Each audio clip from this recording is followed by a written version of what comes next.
네, 오늘 6분 다 착석해 주셨습니다. 원래 김한석 배우님도 오시기로 하셨는데요. 촬영 일정 때문에 오늘 아쉽게 못 와주셨어요. 그리고 제 옆으로 계신 6분이 대신 해주셨는데요. 제가 먼저 제 소개를 드리고 6분께 마이크를 넘기도록 하겠습니다. 저는 오늘 모더레이터를 맡은 시네이시빌의 남선우 기자라고 합니다. 그리고 기기묘묘 속 4편의 단편을 만드신 감독님과 배우분들 소개도 들어봐야겠죠. 어떤 작품을 만드셨는지 작품 제목과 함께 소개를 해주시면 감사하겠습니다. 네, 안녕하세요. 저는 불안한 영혼을 잠식한다 연출한 김동식입니다. 반갑습니다. 안녕하세요. 저는 청년은 살았다를 연출한 심규호입니다. 안녕하세요. 안녕하세요. 저는 이제 남순아 감독님의 유산에 출연한 효은 역할 맡았던 한혜인입니다.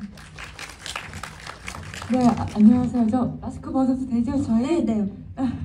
네, 저는 불모지의 사업대행을 했던 배우 오민혜입니다. 네, 안녕하세요. 불모지 연출한 이탁입니다. 네, 안녕하세요. 불안한 영혼을 잠식한다에서 잠식남 장준입니다. 반갑습니다. 네, 이렇게 4편의 작품에 모든 팀 소속 감독 배우분들이 다 와주셨어요. 이런 기회가 또 흔치 않다고 하니까 내 작품에 대해서 궁금한 점 있으시면 아까 설명드린 오픈 채팅방에 많이 올려주시면 감사하겠습니다.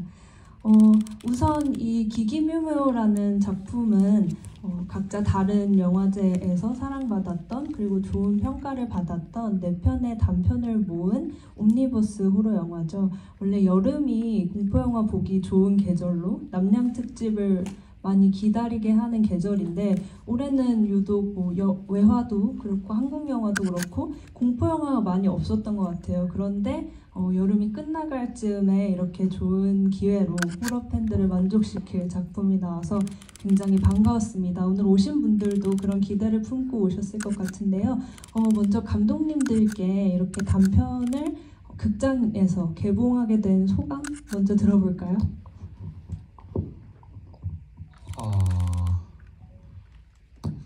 사실 근데 이제 저희가 단편을 찍을 때 뭔가 개봉을 염두에 두고 이렇게 하진 않는데 그냥 되게 처음에 얘기 들었을 때 엄청 큰 선물 같았고 요새는 그냥 하루하루 설레면서 이런 일이 나한테 일어날 수 있나 이런 생각을 하면서 지내는 것 같습니다. 저도 영화를 만들 당시에는 전혀 생각하지 못했던 일인데 지금 이렇게 앞에서 이제 얘기를 하는 것도 전혀 생각도 못한 상황이에요. 근데 어쨌든 이렇게 필름답에서 이렇게 자리를 마련해 주시고 상영을 할 수 있게 돼서 정말 큰 영광이라고 생각하고 근데 너무 떨리네요. 그래서 아무튼 귀한 거로 해서 너무 감사드립니다. 이탁 감독님도 한 말씀 해주세요. 2년 전쯤에 찍은 영화인데 일단 관객분들을 이렇게 오랫동안 만나뵐 수 있게 돼서 너무 감사드리고 이럴 줄 알았으면은 한 2달 전이라도 편집을 좀 다시 해볼 걸 그랬나 하는 생각이 좀 있는 것 같습니다. 감사합니다. 4편 모두 각기 다른 장르적인 상상력을 갖췄고 또 그 안에 현실적인 공포를 느끼게 한다라는 공통점도 있는 것 같아요. 근데 알고 보니까 그럴 수밖에 없었던 게 이 작품들의 시작점에 감독님들의 개인적인 고민이 깃들어 있었다라는 얘기를 들었거든요. 어떤 고민으로부터 시나리오를 시작하게 된 건지 그 출발점 이야기를 먼저 들어볼까 하는데요. 이번에는 이탁 감독님부터 얘기를 들어볼까요? 그런 게 있었던 것 같아요.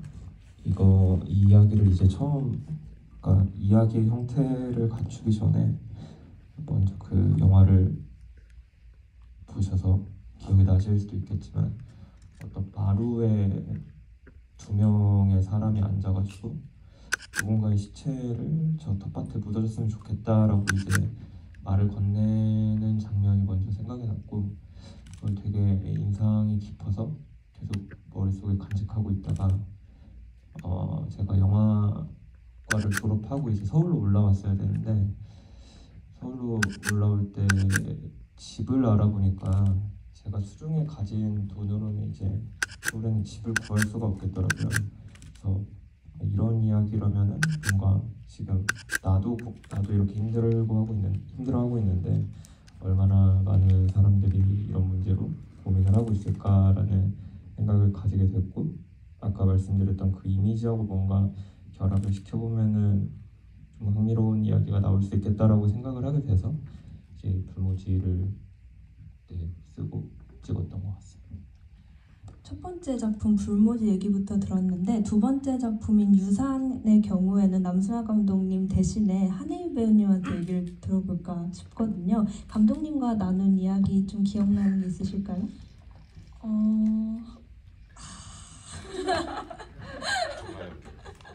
오늘 두 가지 역할을 다 해주셔야 됩니다. 사실 굉장히 기억나는 게 없는데요. 생각을 해보면 이제 감독님께서 어떤 이제 모녀의 이야기를 그리고 싶어 하셨고, 거기서 좀 뒤틀어진 모성애에서 비롯돼서 어떤 그 딸이 간병을 어떤 딸에게 주어지는 역할 같은 게 있다고 생각해요. 어떤 다른 나라는 모르겠지만 한국에서, 그리고 특히 저희 세대에도 조금은 남아있고, 그리고 또 기성세대에는 더 심했을 거라고 생각을 하는데, 그 돌봄 노동에 있어서 딸이 겪는 고통 이런 것에 대해서도 감독님께서 관심이 많으셨던 것 같고, 그래서 그 부분에 대해서 어떤 책을 이제 추천해 주시거나 감독님께서, 그래서 그 이야기를 그런 쪽으로 좀 나누고 시작을 했었던 것 같아요. 네, 알겠습니다. 그럼 청년은 살았다 이야기도 들어볼까요? 네, 저 같은 경우는 이제 촬영을 19년에 했어요. 그래서 20년에 그리고 발표가 된 건데, 이제 영화의 기획 같은 경우는 또 19년에서 2년 전이거든요.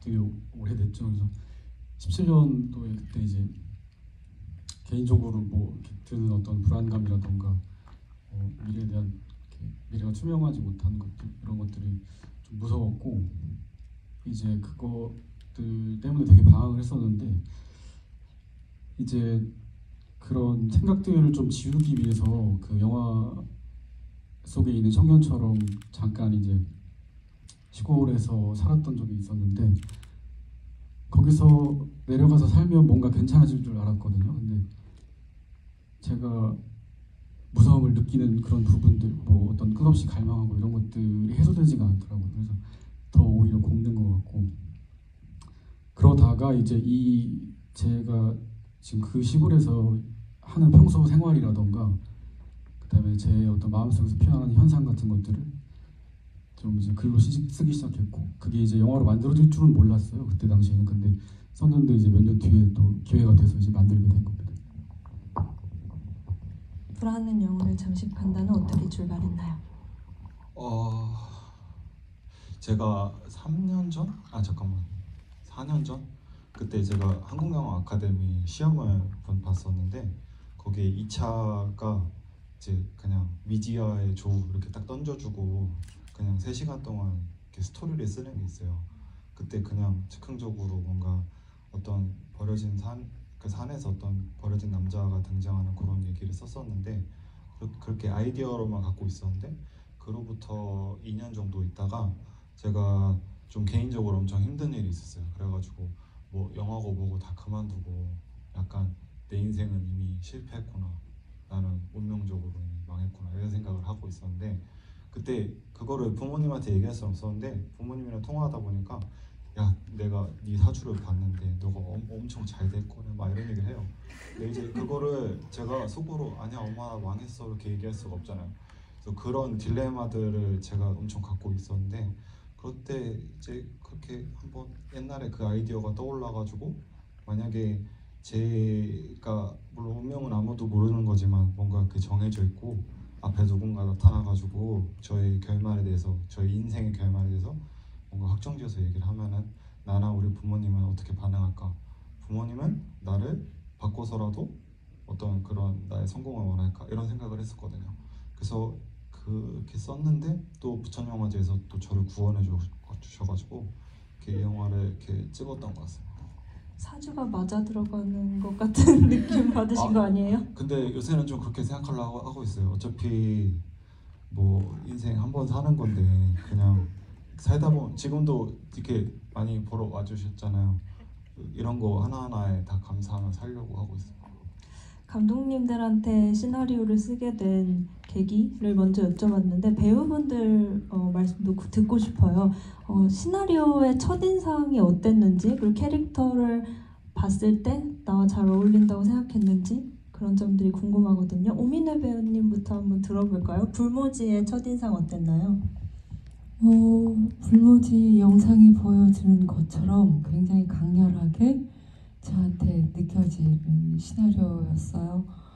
그러니까 보통 시나리오에 50대 여성들이 주로 보여주는 것은 당시만 하더라도 이렇게 독립적이거나 강렬하지 않거든요. 보통 일반적인 엄마의 모습이라든지 아니면 뭐 아줌마, 평범한 아줌마들을 수동적인, 능동적이지 못한 아니면 정말 운이 좋으면 굉장히 뭐 조금 약간 아주 독특한 그런 캐릭터, 뭐 푼스 캐릭터 정도 보여줄 수 있는 그런 것들로만 저의 경험들이 있었었는데 너무 색다른 거예요. 이야, 굉장히 능동적이고 독립적이고 더군다나 그 인물은 남성에게 순종적인 여성도 아니고 너무 다르잖아요. 그래서 굉장히 매력적이었는데다가 시골의 아줌마 역할인 거예요.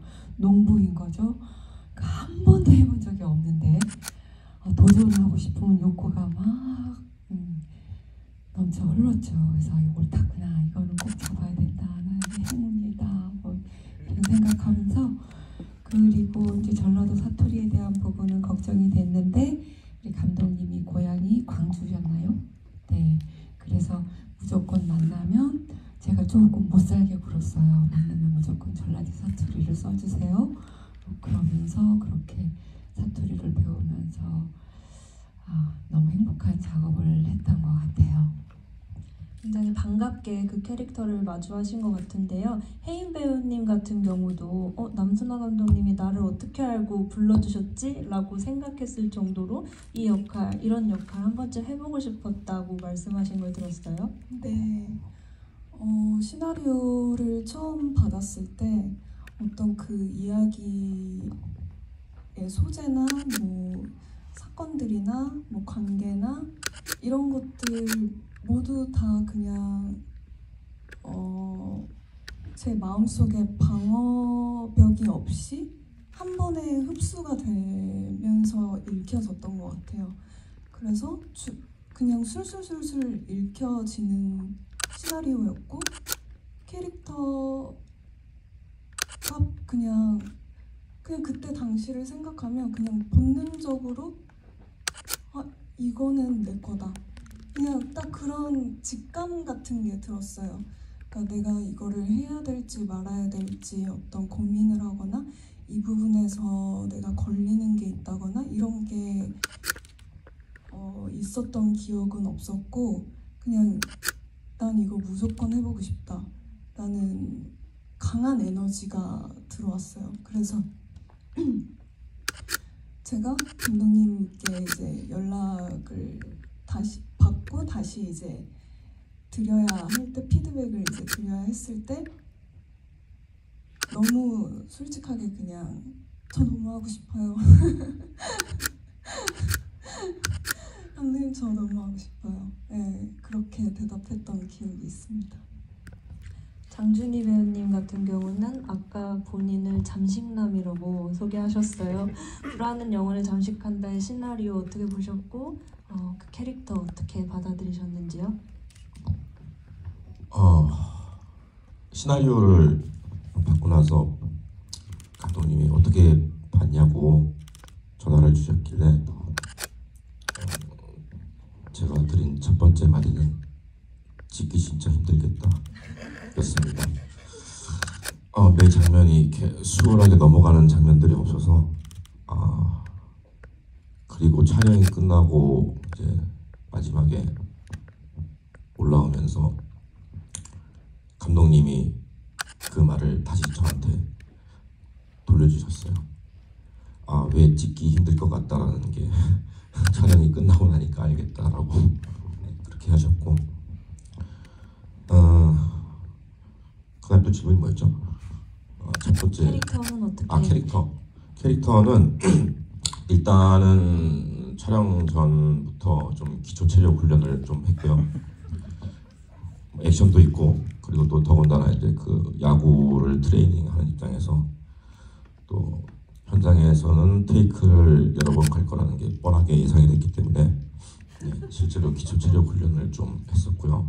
그리고 그 손흥민 선수 아버지가 손흥민 선수를 훈련시키는 거에 대한 다큐멘터리도 주시고, 그리고 실제로 영화에도 뭐 등장했던 그 연습일지 소품이죠. 그거를 감독님이 저한테 책을 떠줘주면서 이 부분을 요약을 해서 빈 곳을 채워주세요 해가지고 직접 그걸 다 그림도 중간중간에 그려가면서 했던 것 같습니다. 감독님이 배우분들께 많은 주문을 하셨나 봅니다. 이쯤에서 관객분들이 던져주신 재밌는 질문들이 있어서요, 여쭤보려고 합니다. 이야기가 나온 김에 불안한 영혼을 잠식한다부터 질문을 드릴게요. 이 제목에 대한 질문을 충격받은 어피치가 보내주셨습니다. 제목이 유명한 파스피더 감독의 영화 제목과 같은데 이 제목을 차용한 이유가 궁금하시다고 하네요. 원래 제목은 이게 아니었습니다. 그 웨이빙이라는 그 저기였는데 제목이었는데 웨이빙. 웰빙. 왜냐면은 네네. 그 원래 동굴이 아니라 시나리오상의 우물이었거든요. 그래서 우물에 사는 존재에서 저 나름대로 이렇게 언어 유희해서 했었는데 팀원들의 무수한 반대가 있어가지고 뭔가 딴 거를 바꾸려고 하는데 그게 떠오르지가 않는 거예요. 근데 일단 그게 첫 번째가 있었고, 두 번째는 그 감독님 뭐 이런 거죠. 그 나는 사람 때문에 물어본 적이 없다라는 단편이 있는데 그 감독님이 그런 문장형 제목을 많이 지으세요. 근데 제가 그런 영화들을 좀 좋게 본 게 있어가지고 문장형 제목 한번 해보고 싶다라는 게 두 번째 이유가 있었고, 그리고 세 번째는 그 시네필 분들이 불안한 영혼을 잠식한다라는 제목을 갖고 온 걸 되게 별로 안 좋아하세요. 왜냐면 그 파스빈더의 명성을 너가 이용하는 것이 이런 얘기도 많이 들었는데 그런 의도가 절대 아니고, 불안한 영혼을 잠식한다라는 문장 자체는 이미 우리 사회 속에 하나의 수사여고라고 해야 되나요? 이미 노래도 있고 되게 그 속담처럼 사람들이 생각하는 만큼 되게 친숙한 말이라서 저도 해도 되겠다 이렇게 했었는데 그런 부분 때문에 제목이 에러다 이렇게 얘기하시는 분들도 있는데 그런 오해는 안 해주셨으면 좋겠습니다.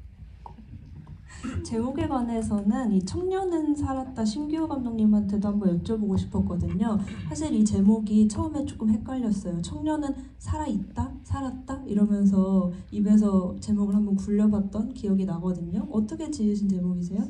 네, 지금 말씀하신 것처럼 정말로 그 많은 분들이 뭐 청년은 살아있다, 청년이 살았다, 뭐 청년은 뭐 이렇게 해가지고 되게 많이 헷갈리시더라고요. 그래서 제목을 잘못 지었다는 생각이 좀 많이 들었는데, 그 기획을 했던 그 시기부터 그 시골에서 이제 제가 어떻게 살아야 되는지, 그리고 어떤 결단을 내리고 앞으로 살게 되면 어떻게 살 것인지 하는 것들을 담은 영화라고 생각하거든요, 제 영화는. 그래서 근데 그 이제 불안이라던가 고통 이런 것들이 끊이지 않고 계속 반복된다는 거를 말하고 싶었고, 근데 그렇지만 이제 그 영화 속에서 어떤 일어나는 이런 사건들은 좀 이렇게 끝맺음을 좀 짓고 싶었어요. 비록 다음번에도 그 장면이 다시금 어떤 그런 행동들이라던가 그런 사건들이 일어날지언정 이 영재가 환멸인데, 영재가 이제 디스일루전이라고 환멸인데 그 환멸을 좀 끝마치고 싶었어요. 그래서 항상 영화 제목에 청년은 살았다 하고 마침표를 제가 찍거든요. 근데 그것도 제가 제목을 잘못 지었나 봐요. 그 기사 같은 거 보면은 마침표 항상 없더라고요. 그래서 뭐 아무튼 그런 생각으로 이제 제목을 짓게 됐습니다. 유산과 불모지 같은 경우는요, 관객분들이 로케이션 관련해서 궁금증을 많이 표해주셨어요. 유산에서 로케이션이 주는 힘이 강렬했는데 어떻게 이 장소 구하셨는지 궁금하다는 분이 계시거든요. 혹시 혜인 배우님도 그 자리가 어떻게 구해진 집인지 알고 계시나요? 네, 그 집은 사실 감독님의 할머니 댁입니다. 진정한 유산이네요. 네. 근데 이제 할머니께서 그곳에 실제로 거주하고 계시지는 않는 상황이었고 굉장히 오래된 집이어서 이제 그곳을 이제 감독님께서 사용하고 싶어 하셨는데 이제 촬영 들어가기 전에 이제 그래서 대대적인 대청소를 이제 스태프분들께서 모여서 하셨다고 들었어요. 근데 굉장히 무서우셨다고. 그래서 청소하는데도 이렇게 무서운데 영화 찍을 수 있을까 이러면서 감독님께서 그러셨는데 제가 이제 실제로 그곳에 갔을 때 느꼈던 느낌은 물론 배역으로서는 그곳이 굉장히 답답한 곳의 상징이었지만 개인적으로는 그 옛날 가옥의 느낌이 저는 좀 아름답게 느껴지더라고요. 그래서 더 묘하게 느껴졌던 것 같아요. 불모지 촬영에서 손톱 밑에 흙 분장, 실제로 흙을 쓴 건지 궁금하다는 분이 계시거든요. 실제 흙인지도 궁금하고요. 그 밭이 인상적인데 어느 동네에서 찍으신 건지도 두 분이 얘기해 주시겠어요? 그 밭은 충남에 있는 당진에서 촬영을 했고요. 여기가 간척지여가지고 엄청 드넓은 논과 밭이 펼쳐져 있는 곳이었는데 밭도 있었어요? 논뿐이지 않았어요? 저희는 밭에서 촬영했습니다. 그게 밭이었어요? 나 이때까지 논인 줄 알고 있었네. 그래서 걱정을 되게 많이 했거든요, 찍으면서. 그런 걸로 논이라고 하겠습니다. 이번에 찍었고요. 거기가 사실은 이제 농어촌 진흥공사에서 관리를 하는 곳인데 이제 그 공무원분들이 너무나도 협조적으로 도와주셔가지고 너무나 감사하게도 촬영을 할 수 있었고 손톱 밑에 네.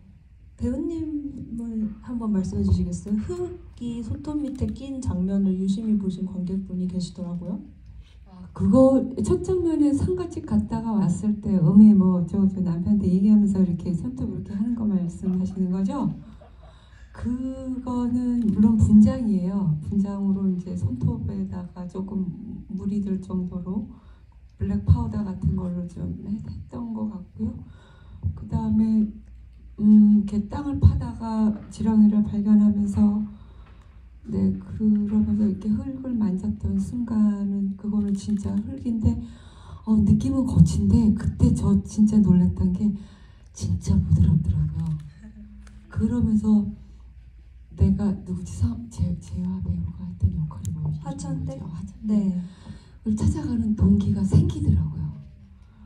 이 흙에다가 묻어줘도 되겠구나라는 어떤 그런 마음들, 그 흙에 대한 생각을 하게 되는.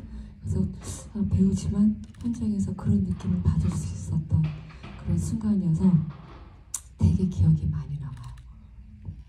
저는 영화를 보면서 손톱 밑에 낀 흙과 그리고 밭에 있는 흙도 물론 눈에 들어왔지만 그 배우분들의 얼굴도 굉장히 흙빛에 가깝다는 생각을 했어요. 그것이 영화의 분위기와 잘 어울렸는데 분장은 어떻게 하셨는지도 좀 기억에 나시나요? 그 부분은 두 가지가 있는 것 같아요. 첫 번째는 저희 촬영 감독님이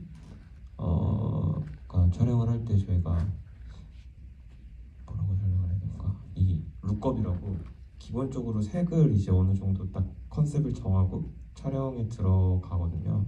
근데 그 룩업을 일부러 그렇게 만드셨어요. 좀 사람의 얼굴이 소위 말하는 그 시체색이 났으면 좋겠다라고 제가 말씀을 드려가지고 그런 식으로 작업을 해서 더 좋게 표현이 됐던 것 같고, 분장 같은 경우는 또 제가 또 감사 인사를 드려야 되는데, 그 일산에 아쿠아 그 세트장 있잖아요. 저희 기생충 촬영했던 그 세트장에 계신 그 분장 팀장님께 제가 엄청나게 빌면서, 저희가 더미를 거기서 빌렸었거든요.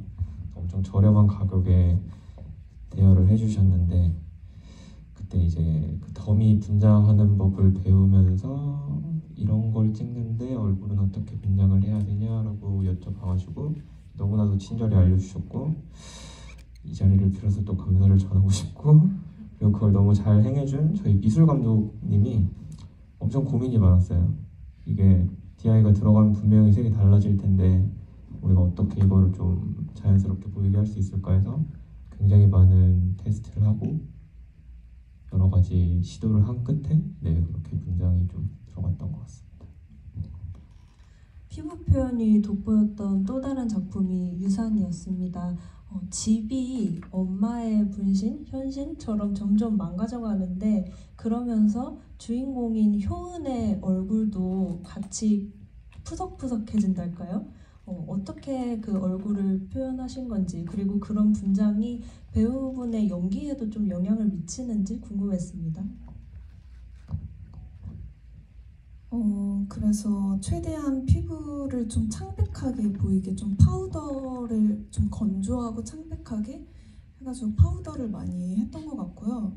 이제 머리도 이제 가면 갈수록 이제 좀 많이 헝클이고, 그리고 다크서클도 이렇게 진하게 일부러 이제 그리고 입술 색깔도 없애고 그런 식으로 이제 분장을 해 나갔고요.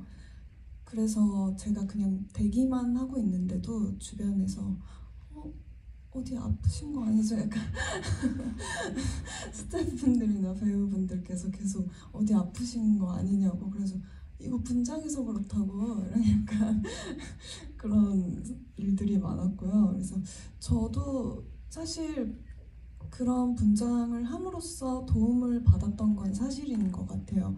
왜냐면 그 상태에 약간 사실 거울을 봤을 때 굉장히 놀라긴 했어요. 내 모습이 지금 이렇게 됐다니 라는, 이제 처음에는 이제 당황스러움과 약간 그런 게 있었지만 거기에 점점 더 힘을 받게 되는 과정이 있었던 것 같아요. 그 건조한 피부가 보는 사람한테도 전해져서 약간 미스트 뿌리고 싶어지는 작품이었습니다. 이왕 얼굴 질문 나온 거 또 관객분의 질문 하나를 더 드릴게요. 청년은 살았다에서 미지의 남자와 청년도 이제 목에 혹을 갖게 되는데요. 혹 같은 것은 무엇일지 궁금합니다라고 물어보시면서 혹시 청년이 안경을 낀 이유가 따로 있을지도 궁금해요라는 질문이 있었어요. 감독님 대답해 주시겠어요?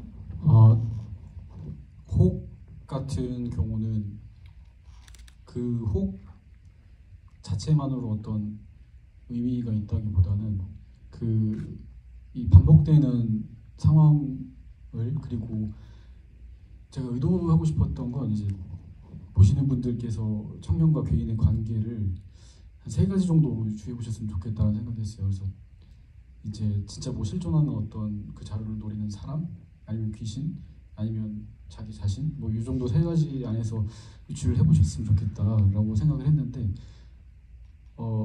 계속 이 순환되고 반복되는 것들을 좀 의도 좀 하고 싶어가지고 공통적인 뭔가를 좀 만들고 싶었어요. 그래서 장치를 만들고 싶어서, 그래서 그래서 훅을 이제 생각을 해냈던 거고, 그리고 이제 안경 같은 경우는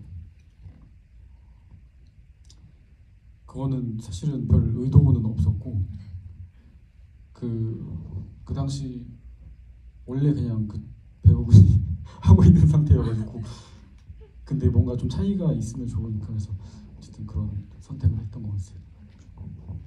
알겠습니다. 그럼 불안은 영혼을 잠식한다에 대해서는 흑백 화면을 택한 이유를 궁금해하신 관객분이 계세요. 처음부터 흑백으로 계획하고 촬영한 것인지, 궁금하다고 하셨고요. 흑백으로 표현했기에 더 기괴하게 느껴졌던 것 같다는 말씀을 해주셨네요. 감사합니다.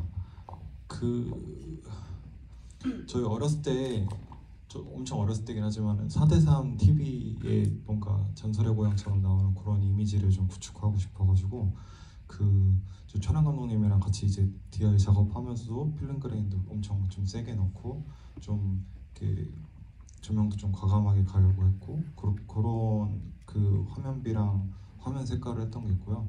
그리고 두 번째 이유는 시골에 가면은 그 잡스러운 색깔들이 있어요. 저희 이거는 다 흑백으로 보셨겠지만은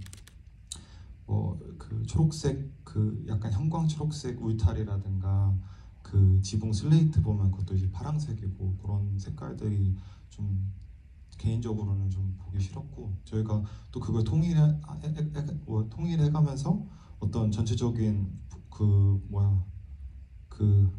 미술 같은 것도 할 만한 그런 또 예산도 없었기 때문에 좀 그런 선택을 하게 됐고 흑백을 예전부터 시도를 해보고 싶었는데 좀 반대들이 있어가지고 이번 영화는 아예 그냥 시나리오부터 첫 문장이 흑백에 눈 내린 산 이렇게 시작이 되거든요. 그렇게 진행이 됐던 것 같아요.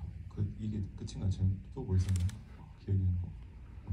흑백이 좋았다는 네, 그랬던 것 같습니다.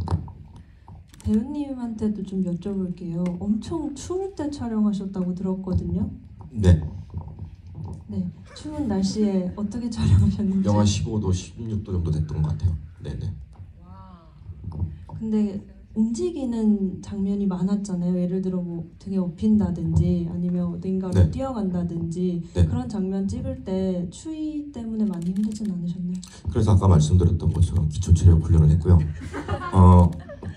뛰어가는 장면도 화면에서는 그렇게 잘 안 보이는데 오르막이에요. 네. 후레쉬 들고 감독님은 잘 기억을 못 하시는 거죠? 첫날 찍었잖아요. 첫날.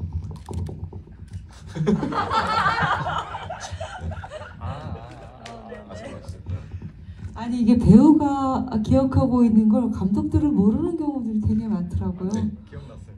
기억났어요? 기억나셨답니다. 네. 그랬고 추웠다.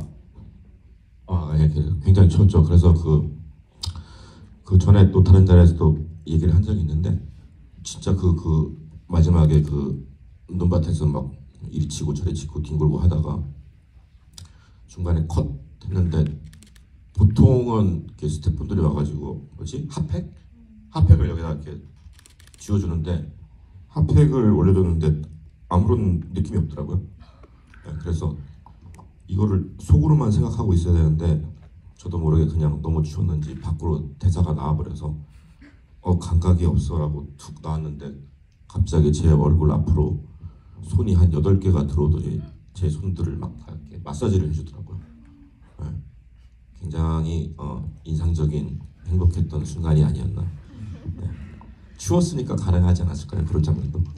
의도하진 않았지만. 고개를 숙이고 계신데. 제가 죄인. 아닙니다. 배우님들 얘기를 듣다 보니까요. 이 질문도 좀 드리고 싶어요. 단편영화 화이팅이라는 닉네임으로 이 질문을 보내주셨습니다. 배우님들에게 디렉팅을 할 때 가장 중요하게 생각하는 것이 무엇인지 궁금합니다 라고 하셨거든요. 감독님들 얘기를 들어보고 남순아 감독님을 대신해서는 혜윤 배우님이 감독님으로부터 어떤 언지를 좀 받았는지를 얘기해 주시면 될 것 같거든요. 이탁 감독님 얘기부터 들어보고 오민혜 배우님께서 또 한마디 더 해주시면 될 것 같거든요. 감독님은 배우님들께 어떤 점을 좀 강조하셨나요? 불모지를 촬영하면서. 강조를 했던 건 있었나요?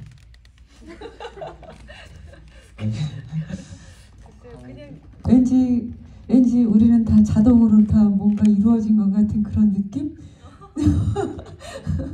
네, 그런 건 있었던 것 같아요. 뭔가 강조라기보다는 이 하천댁이라는 인물이 되게 쉽지 않은 인물이다 보니까 제가 봤을 때 지극히 정상이거든요. 지극히 정상인데 아무도 그 사람을 정상이라고 생각하지 않기 때문에 이질적이다라고 느껴지게 되는 것 같아요. 그걸 재화 선배님도 느꼈던 것 같고, 재화 선배님이 너무 어렵다고 하시는 거예요. 이 캐릭터를 연기하기가. 그래서 이제 그 화천댁이라는 인물의 어렸을 때부터 현재까지의 일대기를 담은 정말 짧은 뭐 소설이라고 해야 될까요? 그걸 적어서 이제 재화 선배님께 드렸고, 재화 선배님이 그걸 읽은 후에 리딩을 오셨을 때 정말 완전히 다른 사람이 돼 있는 걸 보고 확신을 좀 했던 것 같아요. 이대로 가면 되겠다 라고 했고, 뭐 강조를 했던 건 없고 그냥 저희는 한 3달 정도 일주일에 한 번씩 계속 만나서 리딩을 했던 그랬습니다. 오민혜 배우님한테도 여쭤볼게요. 이 자리엔 안 계시지만 그 김재하 배우님과 주고받는 연기 장면들이 많았잖아요. 두 사람의 에너지가 정말 화면을 뚫고 나오는 것처럼 전달이 됐는데요. 두 분 호흡은 어떻게 맞추셨는지 들어볼까요? 글쎄요. 뭐 의도적인 것들은 없고 워낙 뭐 베테랑이니까 연습실에 나와서 그냥 같이 얘기하고, 그러니까 라포를 쌓는 건, 그러니까 어떤 영화를 하든지 간에 라포를 쌓는 걸 전 제일 중요하다고 보거든요. 그래서 우리가 서로 믿을 수 있는 존재인지, 그래서 친밀한 관계가 됐는지, 감독도 마찬가지고 감독하고도의 어떤 친밀함, 믿을 수 있음, 그런 것들이 있으면 그 작품은 서로 말하지 않아도 어떤 느낌인지 다 알 수 있고, 또 대화를 통해서 서로가 다른 이견을 갖고 있다 할지라도 충분히 다 해결할 수 있다라고 보여지거든요. 김재하 배우는 전 솔직히 얘기하면 그때만 하더라도 재하 배우가 그렇게 잘 나가고 있는 배우인지 몰랐어요. 그런데 너무 친절하고 상냥했고, 그래서 너무 좋은 배우다, 멋진 배우다, 이제 이렇게 후배다 생각하면서 즐겁게 참여를 했던 거예요. 근데 알고 봤더니 뭐 그렇게 잘 나가는 톱스타인 줄은 몰랐던 거죠. 그리고 현장에서 작업할 때도 너무 집중력이라든지 현장에서의 그 태도들이 진짜 프로였고 멋있었어요. 그래서 함께하는 게 너무 즐겁고 행복했고요. 그래서 다시 또 재하 배우랑 만나서 그런 멋진 또 작업을 한번 해볼 수 있으면 진짜 좋겠다, 그렇게 생각했어요. 그 밥상 앞에서 그 씬이 눈물씬이거든요. 많이 드러나진 않았는데요. 그때 몇 시간 찍었어요, 우리 그거?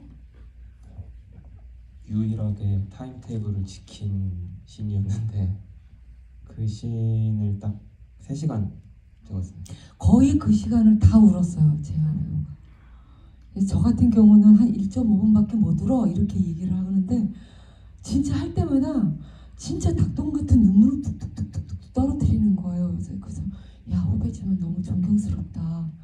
그래서 진짜 진짜 멋있다, 대단하다 막 이러면서, 그리고 영화가 만들어진 거 보고도 재하 배우 진짜 연기 잘한다 막 이러고 다녔었거든요. 민혜 배우님께서 그 라포 쌓는 걸 중요하게 생각한다, 배우와 친밀해진 경험을 또 전달해 주셨는데, 혜인 배우님 같은 경우에는 유산에서 어떤 캐릭터와 좀 친해질만 하면 멀어지고 오히려 이 집과 좀 더 라포를 쌓는 경험을 하신 건 아닐까 싶었는데요. 감독님과 어떤 얘기를 나누셨는지, 그리고 현장의 다른 배우분들과 어떻게 호흡을 맞추셨는지 얘기해 주시면 좋을 것 같아요. 일단 라포 그 집에 대한 얘기를 먼저 하면은, 이제 정말 이제 기사님께서 말씀해주신 것처럼 의타의 배우님이랑 사실 되게 편했어요. 사석에서 굉장히 편한 사이였는데, 이제 현장에서는 제가 말을 조금이라도 섞으면 이 생동감이 올라오더라고요, 제 안에. 그래서 근데 이 인물을 연기하려면 그 생동감을 제가 죽이고 싶었고, 굉장히 밑바닥의 에너지에서 나오는 날카로움의 상태를 유지하고 싶었어서 계속 좀 집 안에 어떤 공간에 혼자 좀 돌아다닌다거나 좀 혼자 있는 시간을 좀 많이 가졌어요. 그래서 이제 의태 배우님이 이제 나중에 얘기하더라고요. 말을 걸기가 조금 어려웠다 현장에서 그런 경험이 있었고, 그리고 이제 순아 감독님께서는 이제 저한테 이제 처음 이 캐릭터에 대해서 이제 팁을 주셨는데, 제가 딱 그 팁을 듣고 딱 꽂힌 말이 뭐였냐면은 효은이는 토끼 같았으면 좋겠어요 라고 말씀하시는 거예요. 그래서 되게 작고 약간 여리여 보이는데 이렇게 굉장히 예민해서 작은 소리에도 깜짝깜짝 바로바로 놀랄 수 있는 약간 그런 토끼 같은 사람이었으면 좋겠어요 라고 말씀해 주셨는데 거기에 딱 꽂히더라고요. 그래서 이걸 중심으로 가지고 가면 되겠다 싶었고, 어떤 한 장면의 예를 들면은 이제 이사 하고서 집 안에 있는 엄마의 물건들을 이제 박스에 집어 넣는 장면을 촬영할 때였어요. 저는 이제 그거를 되게 예민하게 이렇게 쾅쾅쾅쾅 좀 담았다고 하면은 이제 거기서 감독님께서 예민하게 담되 손을 되게 부드럽게 써주었으면 좋겠다 뭐 이런 식으로 이제 팁을 주셨던 것 같아요. 그래가지고 그걸 또 담으면서 효은이는 이런 인물이구나, 이런 결이구나 하면서 또 촬영하면서 그런 식으로 더 가까워졌던 것 같습니다. 청년은 살았다의 경우 아까 감독님께서 관객이 이 두 남자의 관계를 보면서 세 가지 경우의 수를 생각했으면 좋겠다라는 말씀을 하셨어요. 근데 배우분들의 입장에서도 그 세 가지를 다 염두에 두시고 한 걸까? 그렇진 않았을 것 같다는 생각도 들거든요. 그 괴인 역할에서 이항희 선배님 같은 경우는 얘기했을 때 제가 뭐 미리 말을 한 건 아니었는데 막 얘기를 많이 하고 하다 보니까 그 선배님께서 이제 해석하시는 어떤 지점들 그걸 다 말씀을 해주더라고요. 그래서 이렇게 볼 수도 있고, 그러니까 괴인 역할이니까 이제 나 같은 경우는 뭐 이렇게도 할 수 있고 이렇게도 이렇게 균형을 맞춰야지 좋지 않을까 뭐 이런 식으로 해주셨어요. 그러니까 뭐 괴인은 뭐 귀신이야 하고서 귀신처럼 뭐 나는 할래 이런 게 아니라, 그래서 내가 생각하는 괴인이라고 하면은 뭐 이렇게니까. 그래서 근데 그 지점들이 저랑 되게 잘 맞아가지고 엄청 되게 상대적으로 다른 분들에 비해서 만난 시간이 적었는데도 현장에서 되게 금방 다 촬영을 했었고, 그리고 청년의 금동호 배우 같은 경우는 제가 안 지가 되게 오래된 친구여서 부탁을 이제 영화 출연에 대해서 부탁을 딱 할 때 그 살을 좀 빼달라고 했어요. 그래서 20kg 정도 빼줘가지고 정말 미안하기도 하고 고맙기도 하고 그런 상태고, 근데 이제 연기를 할 때 그 주머니 속에 들은 게 없으니까, 그러니까 주머니 속에 애초에 들었던 게 무엇인지 말이 안 나오니까 물어보더라고요. 그래서 이제 그게 꼭 이렇게 무엇이 들어있다라고 하면은 오히려 좀 망칠 것 같고, 본인이 생각하는, 되게 갈망하고 바라는 것들을 넣어놔라 해가지고 이제 본인은 또 어떤 연기에 대한 부분이라던가 이런 것들, 이루고 싶은 것들을 생각하면서 이제 연기를 했다고 하더라고요. 엄청난 감량 스토리를 방금 들었는데요. 불안한 영혼을 잠식한다 같은 경우는 세 배우가 그 중심에 있었는데 각각의 배우분들과 어떻게 소통을 하셨는지 감독님한테 먼저 여쭤볼까요? 일단 어떻게 다 되게 자세히 기억을 하고 계신데 근데 저도 좀 있어 보이게 얘기를 하고 싶은데 일단 제가 제일 먼저 좀 이렇게 말을 했던 거는 세 인물 다 되게 간절하고 처절했으면 좋겠다를 얘기를 했던 것 같아요. 그러니까 사실 이야기 속에서는 뭐 아버지와 아들의 뭔가 그런 간절함만 들어있는 것처럼 강조가 되는데, 사실 여기 등장하는 김채용 준이 연기했던 이제 그 남자라는 역할도 굉장히 자기가 이런 이들의 뭔가 악의 기운을 먹고 자라는 존재이기 때문에 나름대로 또 살아야 되는 존재거든요. 그래가지고 그런 새 뭔가 캐릭터의 저 사람이 살게 연기를 했으면 좋겠다라고 말씀드렸고, 그리고 뭐 각자 새 배역에 따라서 좀 원하는 그 욕망이 다르잖아요. 아버지 같은 경우는 제가 그 저희 부모님이 어떤 생각을 하셨고 저한테 어떤 얘기를 했는지 되게 많이 얘기를 했던 것 같고, 김채용준 배우나 아석 배우 같은 경우는 제가 생각하는 저의 비밀들 같은 거 되게 많이 얘기했던 것 같아요. 비밀. 네, 비밀 같은 거 차 타고 가면서 배우님 전 사실 이래요 이러면 이제 그 얘기하고, 그 용준 배우님은 그 남자라는 캐릭터가 사실은 세상에 없는 존재이기 때문에 그걸 구현해내기 위해서 되게 좀 생각을 많이 했어요. 머리 맞대고 생각도 되게 많이 하고 어떻게 하면 될까에 대해서 고민을 많이 했고, 그래서 이제 결국에는 배우님이 내적으로는 완성시키는 거지만 좀 그런 걸 가져가기 위해서 본인이 지금 그 금동호 배우님도 20kg 저기 감량하셨다 하셨는데 용준 배우님도 본인이 그렇게까지 해도 되나? 그 자취방의 원룸에 본인이 그 보일러를 끄고 스스로 그렇게 하셨다고. 근데 그건 진짜인지 모르겠어요. 어쨌든 근데 하셨다고 의심하시는 하니까, 건가요? 아니요, 그러니까 재밌게 하려고 한 건데 되게 노력을 많이 했다 그런 거를 이제 말씀드리고 싶은 거고. 네, 그렇습니다. 장준희 배우님도 네. 김하석 배우나 용준 배우와 함께한 시간 어떻게 기억하고 계시나요? 뭐 조금 더 부연적으로 설명을 드리자면 그 김채용준 배우는 감독님께 눈썹까지 밀 수 있다는 열의를 보여줬고요. 그리고 이제 저희 이제 감독님하고 배우 3명이서 예, 보통 뭐 저녁 6시쯤 만나면 새벽까지 얘기를 했어요. 예, 좀 얘기를 많이 했고, 그래서 조금 궁금했던 거나 조금 뭐 풀리지 않는 부분들을 또 같이 만들어 가기도 하고, 그런 과정들을 좀 여러 차례 겪으면서 오히려 현장에서는 저는 뭐 디렉팅은 거의 없었다고 생각해요. 그냥 뭐 타이밍, 포커스, 위치 뭐 이 정도. 예, 그리고 현장에서 오히려 조금 더 생기는 변수들에 대해서 또 새로운 시도와 도전해 볼 수 있는 뭐 여러 가지 아이디어들을 다 시도를 해봤던 것 같아요. 촬영적으로나 뭐 조명적으로나. 예, 그래서 촬영이 끝나고 났을 때도 감독님한테 저는 다 쏟아놓고 왔으니까 알아서 예쁘게 잘 붙여주세요 라고 하고 왔던 것 같습니다. 네.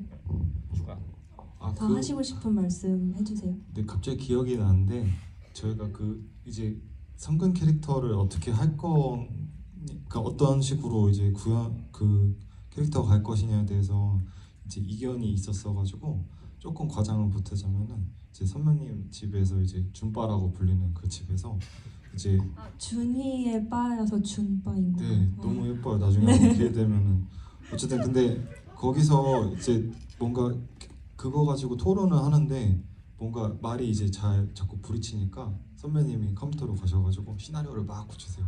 그러면서 제 앞에서 그 아석 배우랑 이제 해가지고 두 분이 연기를 해요.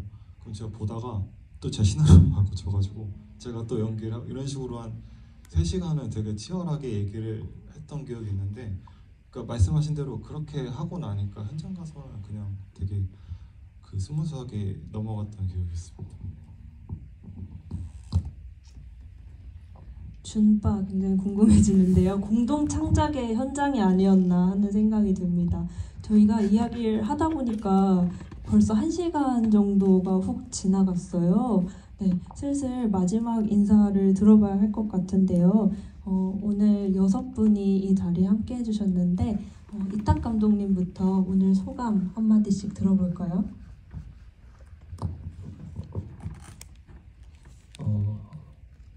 소감.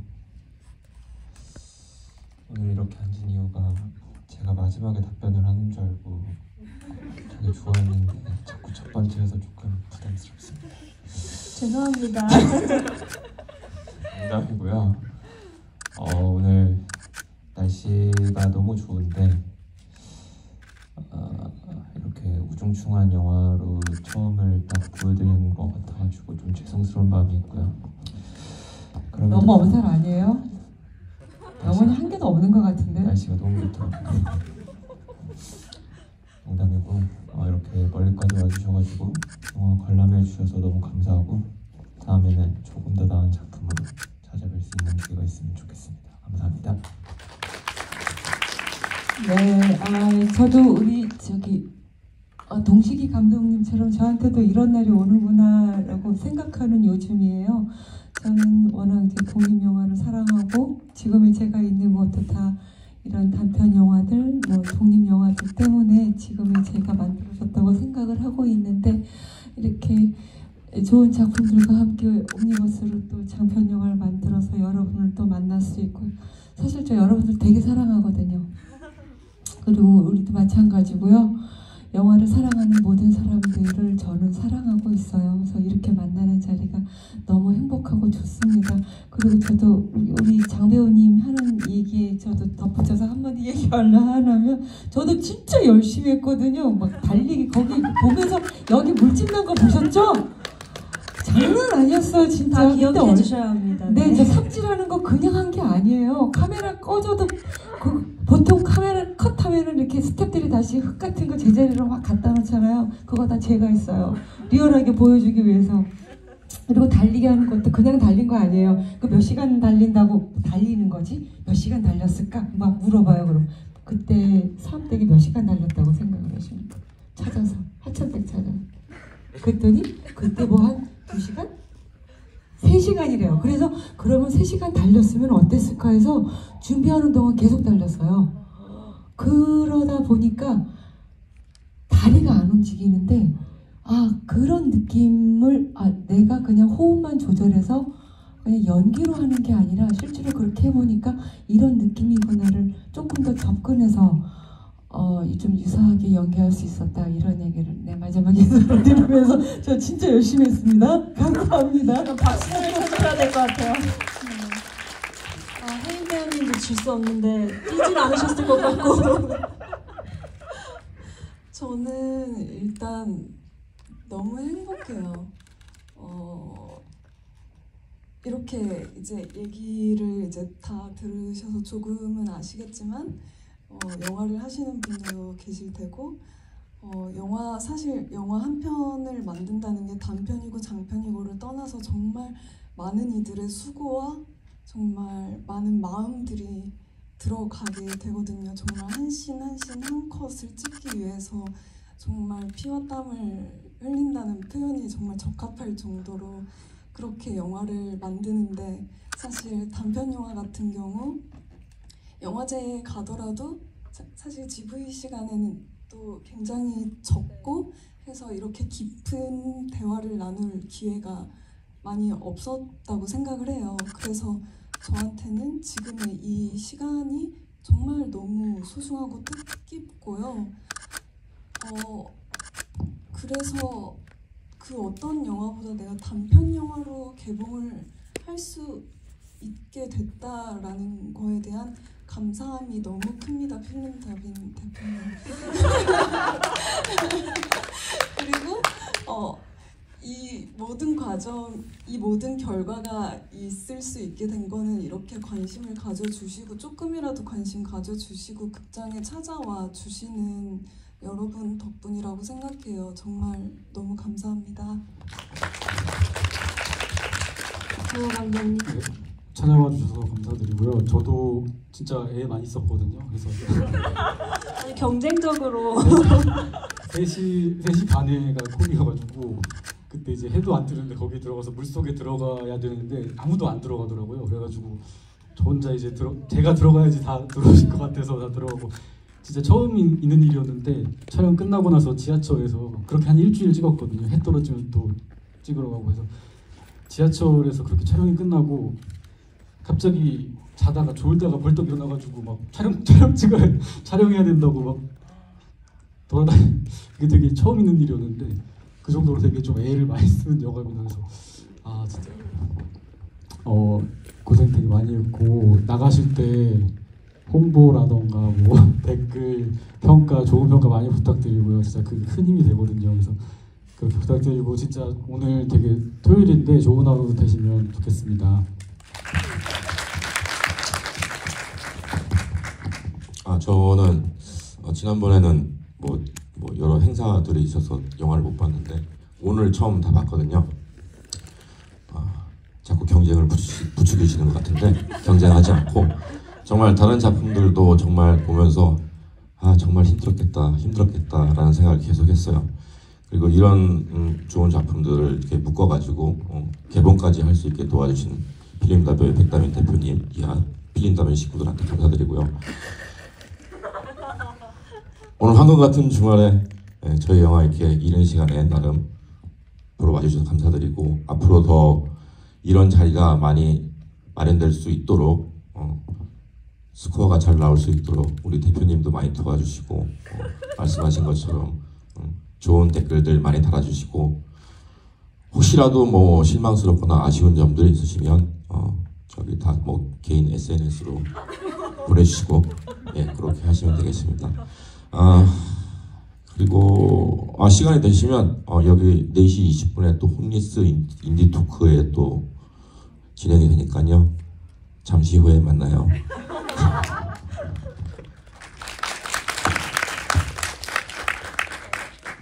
왠지 분위기가 그 연말 시상식 느낌이어가지고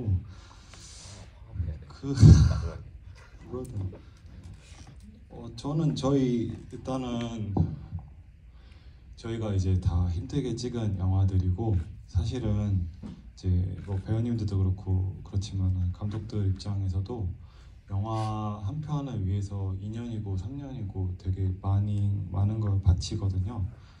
근데 이제 제가 느낀 거는 한 2, 3년 지나면은 그게 다 사람들 기억 속에서도 잊혀지고 뭔가 이제 저희가 했던 게 하나의 저희한테는 추억이지만 뭔가 그게 그 과거로 사라지는 것 자체가 되게 좀 슬프다고 생각을 하거든요. 근데 저희는 좀 이렇게 운이 좋게 개봉해서 아마 이렇게 어떤 네이버라든가 뭐 어디 OTT 사이트에도 기록이 어떻게 남게 되는 거잖아요.